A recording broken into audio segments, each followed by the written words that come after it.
Kasih karunia dan damai sejahtera bagimu dari Allah Bapa kita dan Kristus Yesus menyertai kamu. Amin. Bapak, Ibu, dan saudara-saudari yang dikasihi oleh Tuhan kita Yesus Kristus, firman Tuhan bagi kita dalam ibadah pertangyangan tertulis dalam kitab 1 Samuel pasal 10 ayat 6 sampai ayat 13. Demikian. Maka roh Tuhan akan berkuasa atasmu, engkau akan kepenuhan bersama-sama dengan mereka dan berubah menjadi manusia lain. Apabila tanda-tanda ini terjadi kepadamu, lakukanlah apa saja yang didapat oleh tanganmu, sebab Allah menyertai engkau. Engkau harus pergi ke Gilgal mendahului aku dan camkanlah. Aku akan datang kepadamu untuk mempersembahkan korban bakaran dan korban keselamatan. Engkau harus menunggu 7 hari lamanya sampai aku datang kepadamu dan memberitahukan kepadamu apa yang harus kau lakukan. Sedang ia berpaling untuk pergi meninggalkan Samuel, maka Allah mengubah hatinya menjadi lain. Dan segala tanda-tanda yang tersebut itu terjadi pada hari itu juga. Ketika mereka sampai di Gibea dari sana, maka bertemulah ia dengan serombongan nabi. Roh Allah berkuasa atasnya dan Saul turut kepenuhan seperti nabi di tengah-tengah mereka. Dan semua orang yang mengenalnya dari dahulu melihat dengan heran bahwa ia bernubuat bersama-sama dengan nabi-nabi itu. Lalu berkatalah orang banyak yang satu kepada yang lain, apakah gerangan yang terjadi dengan anak Kis itu? Apa Saul juga termasuk golongan nabi? Lalu seorang dari tempat itu menjawab, siapakah bapa mereka? Itulah sebabnya menjadi peribahasa, apa Saul juga termasuk golongan nabi? Setelah habis ia kepenuhan seperti nabi, pulanglah ia. Demikian firman Tuhan. Bapak, Ibu, dan saudara-saudari yang terkasih dalam Kristus Yesus. Apakah Anda mau diubah oleh roh Tuhan di dalam kehidupan Anda? Jika kehidupan kita semakin lebih baik dalam pikiran, perasaan, dan menjadi karakter kita, itu artinya roh Allah memperbaharui hidup kita. Roh Tuhan yang tinggal dalam kehidupan seseorang akan membuatnya menjadi seturut dengan kehendak Allah. Roh Tuhan yang ada padanya akan mengubahnya semakin lebih baik dan semakin lebih dekat dengan Tuhan. Roh Tuhan menguasai dan mengendalikan kehidupan seseorang seperti yang ia kehendaki. Itu sebabnya ketika seseorang dikuasai oleh roh jahat, maka ia juga akan dikuasai dan dikendalikan oleh kejahatan. Dan dia diperintah untuk melakukan kejahatan. Maka apa yang mengendalikan dia? Siapa yang mengendalikan dia? Maka seturut itulah juga perbuatannya. Jika roh Allah yang mengendalikan kita dan kehidupan kita, maka segala apa yang kita lakukan adalah yang berkenan di hadapan Allah. Tetapi ketika roh jahat yang mengendalikan kita dan kehidupan kita, maka pekerjaan-pekerjaan, pikiran kita, dan apa yang kita lakukan adalah semua yang bertentangan dengan kehendak Allah. Demikian dalam firman Tuhan pada hari ini tentang kehidupan Saul berubah ketika roh Tuhan itu tinggal atas kehidupan dan atas dirinya. Bila hidup manusia dipimpin oleh roh Allah, maka kehidupan kita juga akan berubah. Jika hidup kita dipimpin oleh roh Tuhan itu, maka perubahan kebaikan terus akan kita alami dan akan terjadi dalam kehidupan kita. Bapak, Ibu, dan saudara yang dikasihi Tuhan Yesus Kristus, dalam firman ini dijelaskan, setelah Saul diangkat dan diurapi menjadi raja, yaitu raja pertama bagi bangsa Israel, setelah beralih dari sebelumnya dipimpin oleh para hakim, maka Saul itu diperlengkapi oleh Tuhan untuk memimpin bangsa Israel dengan mengaruniakan rohnya kepada Saul itu sendiri. Bangsa Israel meminta kepada Samuel supaya bagi mereka diangkat seorang raja yang akan memimpin mereka.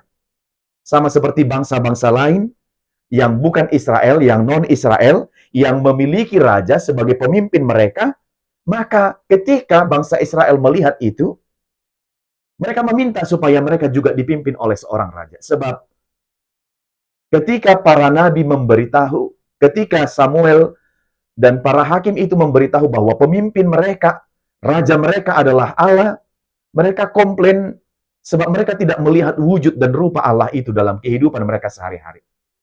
Maka mereka meminta supaya mereka dipimpin oleh raja, dan oleh permintaan para bangsa Israel, rakyat Israel itu, orang-orang Israel itu, mereka mendesak Samuel untuk segera memilih dan membangkitkan bagi mereka seorang raja, sama seperti yang dimiliki oleh bangsa-bangsa lain yang ada di sekitar mereka. Bagi Samuel sebenarnya berat untuk memenuhi permintaan umat ini. Mengubah satu sistem dari sistem kepemimpinan raja, pemimpinan hakim-hakim, kepada kepemimpinan raja. Sebab pemahaman mereka bahwa Allah lah yang menjadi raja selama ini di dalam kehidupan mereka, tidak ada yang lain. Maka kalau kemudian ada pemimpin yang dikenal nanti sebagai raja, lalu Allah itu bagaimanakah mereka akan meyakini dan memandang Allah itu sebagai apakah kemudian? Itu sebabnya mereka yakini selama ini Allah itulah sebagai pemimpin dan raja bagi mereka. Namun karena mereka terus mendesak supaya seorang raja yang akan memimpin mereka, maka diangkatlah. Maka diurapi Saul lah, seorang raja pertama bagi mereka, yaitu Saul. Roh Tuhan bekerja dalam diri Saul setelah diurapi menjadi raja Israel. Tradisi mereka, jika seorang raja diangkat, akan diurapi melalui hamba Tuhan atau para nabi. Maka dengan diurapi, mereka meyakini bahwa itu merupakan satu cara untuk mensahkan, meresmikan, melantik, atau menguduskan seorang raja itu untuk pekerjaan, untuk memimpin bangsa itu, dan untuk pekerjaan yang akan diberikan oleh Tuhan kepadanya, memimpin bangsa yang besar itu. Maka Samuel sebagai seorang nabi melakukan pengurapan itu, memberikan penguatan kepada Saul. Saul diresmikan menjadi raja melalui pengurapan. Kalau kita bisa baca dari ayat pertama dalam pasal 10 ini, dikatakan, lalu Samuel mengambil buli-buli berisi minyak, dituangkannyalah ke atas kepala Saul, diciumnyalah dia sambil berkata, bukankah Tuhan telah mengurapi engkau menjadi raja atas umatnya Israel? Engkau akan memegang tampuk pemerintahan atas umat Tuhan, dan engkau akan menyelamatkannya dari tangan musuh-musuh di sekitarnya. Inilah tandanya bagimu bahwa Tuhan telah mengurapi engkau menjadi raja atas miliknya sendiri. Jadi Samuel yang mengurapi dia menjadi raja. Dan tugasnya dalam pengurapan itu sudah jelas bahwa dia diurapi menjadi raja atas Israel dan memegang tampuk pemerintahan atas umat Tuhan. Dan tujuannya adalah menyelamatkan bangsa Israel dari musuh-musuh itu. Dan tandanya dengan pengurapan itu sendiri, bahwa dia adalah raja bagi Israel dan dia adalah milik Tuhan sendiri. Maka Allah mengurapi Saul melalui Samuel. Samuel adalah perantara. Itu artinya Tuhanlah yang telah mengangkatnya menjadi raja. Dan diurapilah dia, artinya Tuhan memberikan hikmat dan kekuatan untuk melakukan tugas dan tanggung jawabnya sebagai seorang raja, pemimpin bagi Israel. Maka Saul diurapi melalui rohnya, supaya ia mampu bernubuat di dalam kerajaannya. Tuhan menyertai dia dalam tugas-tugasnya, diperlengkapi untuk tugas itu. Samuel pun turut mengarahkan Saul untuk tugas itu, supaya dia melakukan tugas itu dengan baik, seturut dengan roh yang ada, dan mendiami dia, serta menuntun dia melakukan tugas yang dipercayakan kepadanya. Itu sebabnya dalam ayat yang ke-6 dalam firman ini, maka roh Tuhan akan berkuasa atasmu. Engkau akan kepenuhan bersama-sama dengan mereka dan berubah menjadi manusia lain. Roh Tuhan berkuasa atasmu. Engkau akan kepenuhan bersama-sama dengan mereka dan berubah menjadi manusia. Artinya adalah ada tanda perubahan yang terjadi dalam diri Saul setelah ia dilantik, setelah dia diurapi menjadi raja. Setelah dia mempersembahkan persembahan korban bakaran dan persembahan ucapan syukurnya di Gilgal bagi Tuhan. Maka roh Tuhan memenuhi dia sehingga Saul mengalami perubahan dalam dirinya. Perubahan yang dimaksud ini adalah bukan perubahan fisik atau perubahan jasmani, tetapi perubahan adalah dalam dirinya wibawanya yang tampak dalam diri Saul, serta dia dipenuhi oleh Roh Kudus. Ada hikmat dalam diri Saul, ada perbedaan atau kelebihan di dalam roh yang ada dalam diri Saul itu karena kuasa dari Tuhan Allah. Dan karena roh itu dia mampu, sanggup memimpin bangsa Israel di dalam tuntunan roh Allah itu sendiri. Salah satu kekuatan untuk bernubuat itulah yang didapat dan diperoleh oleh Saul melalui roh yang ada padanya. Dia bisa berbicara, menyampaikan apa yang mau disampaikan sesuai dengan pengajaran dari roh Tuhan itu. Inilah keistimewaannya. Yang sebelum dia menjadi raja, dia tidak memiliki ini. Ucapannya, kata-katanya tidak memiliki wibawa. Tetapi setelah dia menjadi raja diurapi, maka ucapannya, omongannya, perintahnya menjadi memiliki wibawa dan orang-orang bersedia mendengarkan dia. Itu semua adalah karena pekerjaan roh yang ada pada diri Saul itu sendiri. Banyak lagi yang kelihatan dalam diri Saul selama dia melakukan tanggung jawabnya di dalam tuntunan roh Tuhan itu. Pengaruhnya juga sangat luar biasa. Engkau akan kepenuhan bersama-sama dengan mereka dan berubah menjadi manusia lain. Jadi dia mengalami kepenuhan Roh Kudus, menjadi sama dengan para nabi itu, dan dia berubah menjadi manusia lain. Artinya bukan seperti manusia sebelum dia dipenuhi oleh roh itu tadi. Sekarang perubahannya sudah tampak dalam wibawa, dalam tugas, dalam tanggung jawab, dalam diri Saul itu sendiri. Sehingga omongan, ucapan, dan semua yang dilakukan itu adalah penuh wibawa dalam tuntunan roh Tuhan.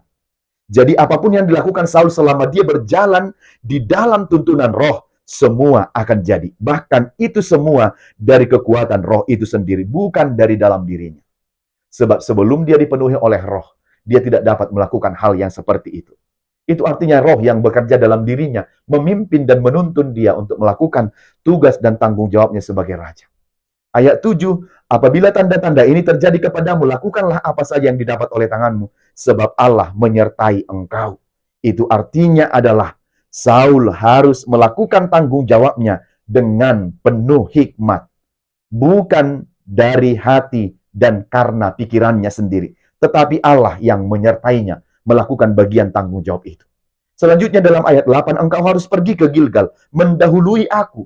Setelah turun ke Gilgal, Samuel berpesan, Tuhan sedang menguji bagaimanakah kepatuhan dan ketundukan Saul itu yang sudah diurapi sebagai raja untuk taat dan tunduk tetap kepada abdi Allah, kepada Samuel, dan juga tentunya kepada Allah itu sendiri. Maka dia disuruh pergi ke Gilgal, tempat di mana orang Israel untuk melakukan penyembahannya kepada Tuhan. Dia pergi ke Gilgal itu, dan Samuel akan menjumpainya setelah 7 hari dia berada di sana. Dan benar,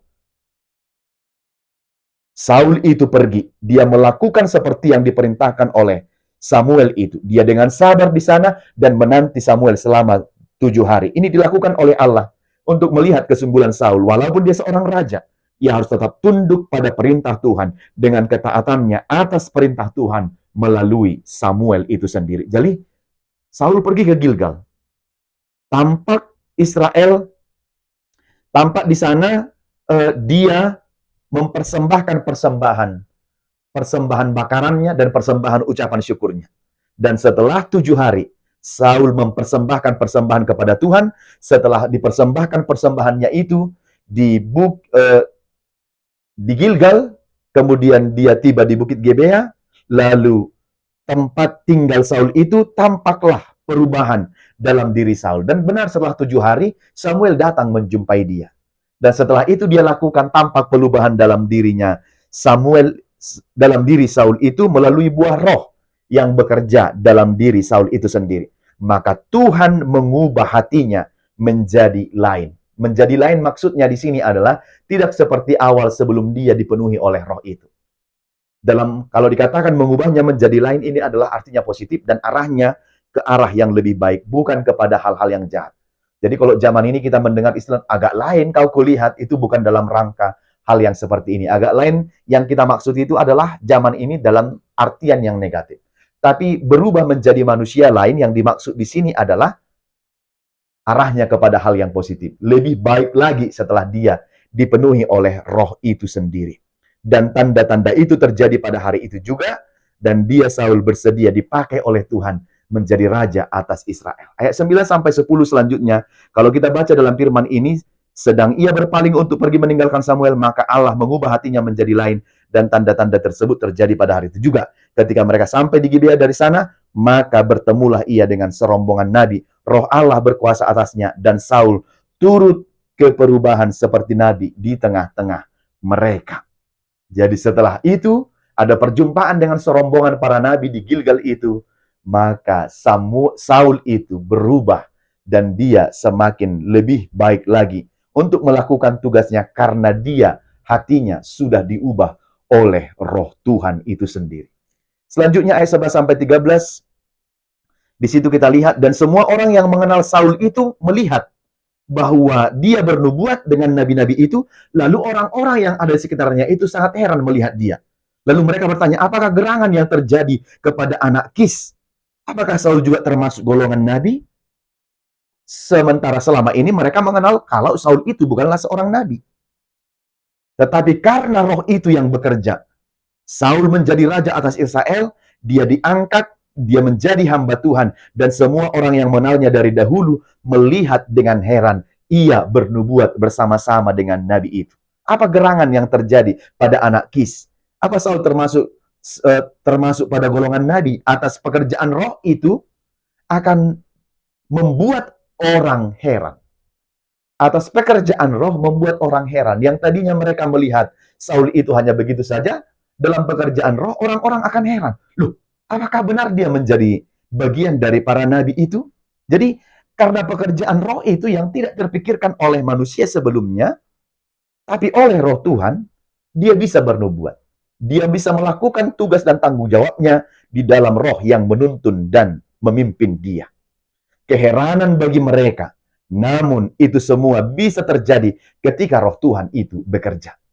Itu sebabnya tidak ada yang membatasi kuasa roh Tuhan bekerja dalam diri seseorang. Ketika roh itu bekerja, siapapun bisa diubahkan menjadi seperti apa yang dikehendaki oleh Tuhan melalui roh itu sendiri. Mereka harus mengingat, walau Saul sebagai raja, tetapi Allah lah yang terus tetap memerintah mereka. Dengan sistem kepemerintahan yang dikenal dengan teokrasi, Theos artinya Allah dan krasi artinya adalah menjalankan atau artinya adalah memerintah. Jadi teokrasi artinya adalah menjalankan pemerintahan Tuhan dengan menerapkan paling tinggi adalah prinsip-prinsip ilahi. Tuhanlah pemimpin yang menjadi pemimpin dalam kehidupan berbangsa mereka dan bernegara mereka. Karena itu apa yang disampaikan firman ini kepada kita? Yang pertama adalah terimalah roh Tuhan. Orang yang menerima roh Tuhan akan dipenuhi oleh roh Tuhan dan buahnya tampak dalam kehidupannya sehari-hari. Walau selanjutnya nanti kita lihat kalau Saul itu tidak tetap menerima roh itu. Dia jauh dari jalan Tuhan. Tuhan mengubah hatinya melalui roh, namun bukan tanpa syarat. Namun bukan berarti permanen. Sehingga apapun yang dilakukan roh Tuhan itu tetap ada padanya, walaupun kejahatan sekalipun, kedengkian sekalipun. Jadi bukan tanpa syarat dan roh itu tetap permanen sekalipun Daud sudah tidak memenuhi perintah dan kehendak Tuhan dalam hidupnya, tidak. Roh itu pun tidak berkenan diam dalam hidup orang-orang yang sudah melakukan kejahatan. Itu sebabnya nanti selanjutnya kita lihat bahwa roh itu meninggalkan Saul karena dia sudah melakukan kejahatan-kejahatan dalam hidupnya dan dalam pemerintahannya. Selanjutnya Saul menolak roh itu sehingga roh itu meninggalkan dia. Dan kita lihat bagaimana roh itu bekerja. Dia menuntun kita kepada kebaikan, namun tidak menetap. Orang yang tinggal dalam dosa dan terus melakukan keberdosaan itu, roh itu tidak akan tetap tinggal dalam orang-orang seperti itu. Sebab roh itu bekerja dengan bebas, tidak bisa dikekang atau dihengkang oleh kita, atau dihengkang oleh siapapun. Dan tidak ada orang tertentu yang bilang dia dipenuhi roh, sementara orang lain tidak. Bukan karena kuat dan usaha manusia, roh itu bisa mendiami kita, tetapi karena Tuhan. Di dalam konfesi gereja HKBP dikatakan, roh bekerja dalam diri manusia bukan karena usaha manusia. Galatia 5, 22-23. Bukan karena usaha kita, tetapi karena Tuhan. Jadi kita memohon kuasa Tuhan, mengingat lagu buku ende kita nomor 424, suara nito dini tuhat tai jojo di lausi ditulak hoi, seitad dajeamu. Orang-orang sedang sering menolak roh Tuhan, atau mempermainkan roh Tuhan. Jadi, itu sebabnya dikatakan, jangan mempermainkan roh Tuhan itu. Tetapi diamlah senantiasa dalam roh itu untuk menuntun, menyertai dalam perjalanan kehidupan kita setiap hari. Yang kedua adalah hasilkanlah buah yang baik dalam hidupmu. Seperti buah-buah roh itu, kasih, sukacita, damai sejahtera, kebaikan, kesabaran, kelemah lembutan, penguasaan diri, dan seterusnya. Jadi hasilkan yang terbaik, buah-buah yang baik dalam hidup kita. Sepanjang kita hidup. Dengan buah-buah baik itu orang akan dapat menikmatinya di dalam kehidupan kita. Yang ketiga adalah pencurahan Roh Kudus. Lahir perubahan yang baik. Dan semua aspek kehidupan kita ini diubah oleh firman Tuhan itu. Itu sebabnya ketika roh itu menuntun, maka kita dituntun kepada kebaikan, bukan kepada kejahatan yang tidak berkenan di hadapan Tuhan. Maka maulah dituntun oleh roh Tuhan, sehingga kita akan dituntun. Terimalah roh Tuhan, sehingga kita akan dituntun untuk ke jalan yang Tuhan kehendaki. Sebab ketika orang menolak roh Tuhan itu, maka jalannya, pikirannya, arah langkahnya juga tidak akan tentu, bahkan menuju kepada kesesatan. Tetapi ketika kita menerima roh Tuhan menuntun kita, maka kita akan berjalan seturut dengan kehendak dan jalan Tuhan itu sendiri. Amin. Kita berdoa. Bapa dalam surga, kami bersyukur dan berterima kasih menerima firman Tuhan dalam kehidupan kami pada saat ini. Biarlah kiranya kami menerima roh Tuhan menuntun, membimbing dan mengarahkan hidup dan jalan kami, supaya tetap berjalan pada jalan yang Tuhan kehendaki. Berkatilah firman ini untuk senantiasa boleh berbuah dalam kehidupan kami, sehingga roh menuntun kami berjalan di jalan yang Kau kehendaki. Berkati semua umat dan jemaat Tuhan dalam kehidupan keluarga, pekerjaan, dan dalam keseharian mereka. Biarlah kuasa dan kasih Tuhan melindungi dan menyertai mereka semua. Terpuji namamu. Dalam Yesus kami berdoa dan bersyukur. Amin.